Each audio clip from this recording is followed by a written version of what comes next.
గత ప్రభుత్వం ఎన్నికల సమయంలో నా చెల్లమ్మలు నా బిడ్డలు నేను ప్రతి బిడ్డకు మేనమామని చెప్పుకున్నారు. అధికారంలోకి వచ్చిన తర్వాత ఏ విధంగా మోసం చేశారు మీరు అందరూ చూశారు.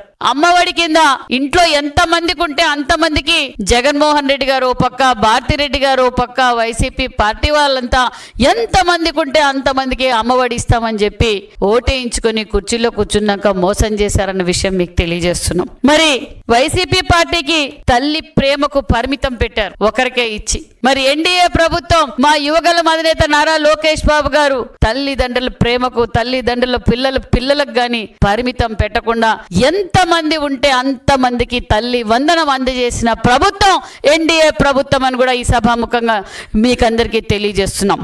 జగన్మోహన్ రెడ్డి గారు ఎంతమందికి ఇచ్చారు అమ్మఒడి? ఈ రోజు మేము ఎంతమందికి ఇస్తున్నాం? మేము జగన్మోహన్ రెడ్డి గారు ఇచ్చింది 22-23లో 42,61,000 మందికే జగన్మోహన్ రెడ్డి గారు ఇచ్చారు.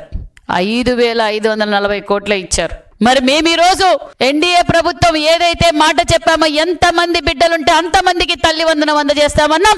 అందజేసిన ప్రభుత్వం ఎన్డీఏ ప్రభుత్వం అని కూడా ఈ సభాముఖంగా మీకు తెలియజేస్తున్నాం.